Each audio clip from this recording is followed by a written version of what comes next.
Mensagem do livro Por que tarda o pleno avivamento, de Leonard Ravenhill, uma obra publicada pela editora Betânia. 7º capítulo. A pregação fervorosa, uma arte esquecida.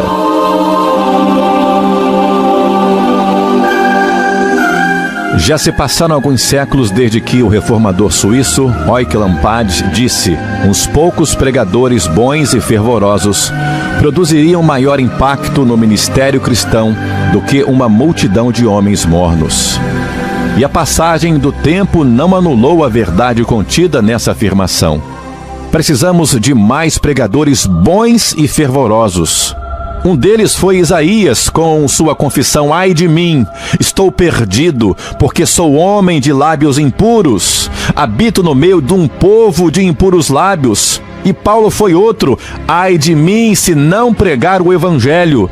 Mas nenhum dos dois tinha um conceito mais amplo da magnitude de sua tarefa do que Richard Baxter, que era ministro na Inglaterra. Quando alguém o criticou, taxando-o de ocioso, ele respondeu o seguinte: a pior coisa que eu poderia desejar-lhe era que tivesse minha folga em vez do seu trabalho.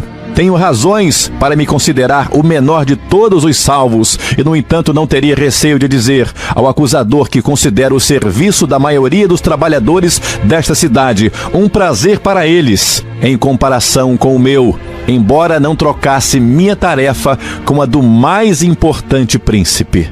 O serviço deles ajuda a conservá-los com saúde, o meu consome-a. Eles trabalham tranquilamente, eu em dores constantes. Eles têm horas e dias para seu lazer, eu mal tenho tempo para me alimentar. Ninguém os incomoda por causa do seu ofício. Quanto a mim, quanto mais trabalho, mais ódio e perturbações atraio sobre a minha vida. Sente-se um pouco da mentalidade neotestamentária nessa sua maneira de encarar a pregação do Evangelho. Este é o mesmo Baxter, que queria ser como um moribundo pregando a moribundos.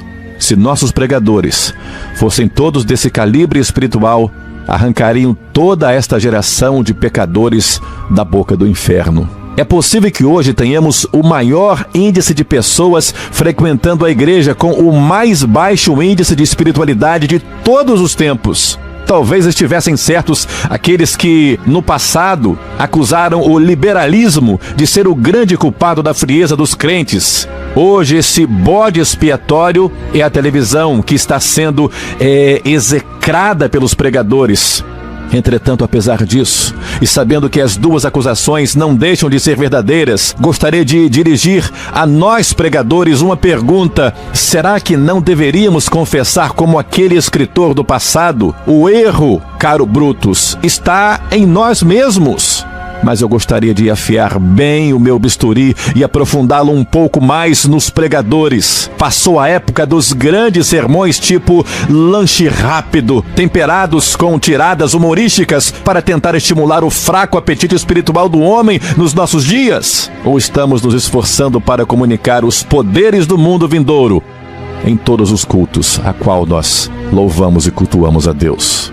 Pensemos um pouco em Paulo. Após receber uma poderosa unção do Espírito Santo, ele saiu pela Ásia Menor para travar ali uma intensa batalha espiritual, causando agitação nos mercados, sinagogas e também nos palácios. E a toda parte, tendo no coração e nos lábios o grito de guerra do Evangelho de Jesus.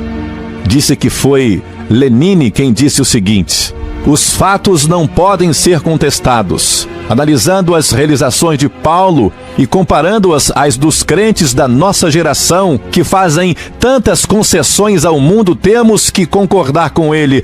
Paulo não era um pregador que apenas falava a toda uma cidade. Ele a abalava totalmente com o poder do Espírito Santo de Deus.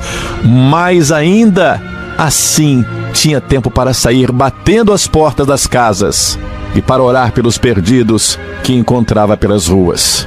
Estou cada vez mais convencido de que as lágrimas não são elemento indispensável a uma pregação avivalista. Irmãos pregadores, precisamos nos envergonhar de não sentir vergonha. Precisamos chorar por não termos lágrimas. Precisamos nos humilhar por haver perdido a humildade de servo de Deus. Gemer por não sentirmos peso pelos perdidos. Irar-nos contra nós mesmos por não termos ódio do monopólio que o diabo exerce nesses dias do fim e nos punir pelo fato de o mundo estar dando tão bem conosco que nem precisa perseguir-nos. Pentecostes significa dor. Pentecostes significa dor e não barulho. Mas o que mais experimentamos é prazer.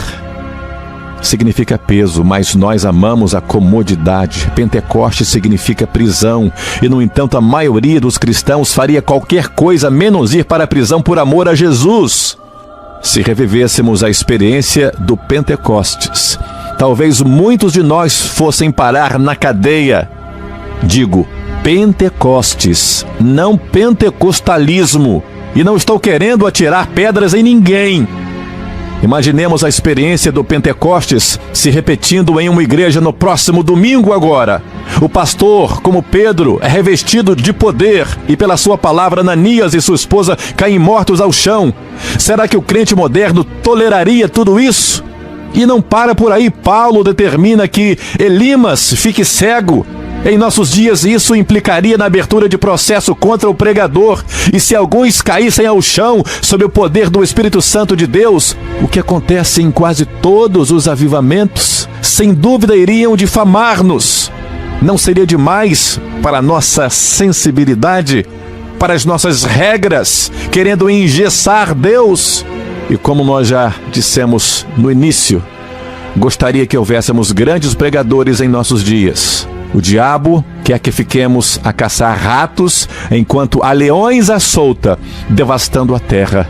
Nunca consegui descobrir o que se passou com Paulo na Arábia. Ninguém sabe. Será que ele teve uma visão do novo céu e da nova terra e do Senhor reinando soberano? Não sabemos. Mas uma coisa sei com certeza: ele modificou a Ásia, deixou os judeus profundamente irritados, encolerizou os romanos, ensinou para mestres e teve piedade de carcereiros. Ele e outro pregador de nome Silas dinamitaram as paredes da prisão com suas orações para realizar a obra do Senhor Jesus. Paulo, servo de Jesus Cristo, o escravo de Cristo pelo amor, depois de conhecer que o coração mais duro que Deus conquistara era o seu, resolveu ir abalar o mundo para Deus. Em seus dias, ele trouxe à terra os poderes do mundo vindouro, restringiu a operação de Satanás e sofreu, amou e orou mais do que todos nós. Irmãos, caiamos de joelhos outra vez, se quisermos recuperar a espiritualidade e o poder apostólicos. Chega dessa pregação fraca e ineficaz.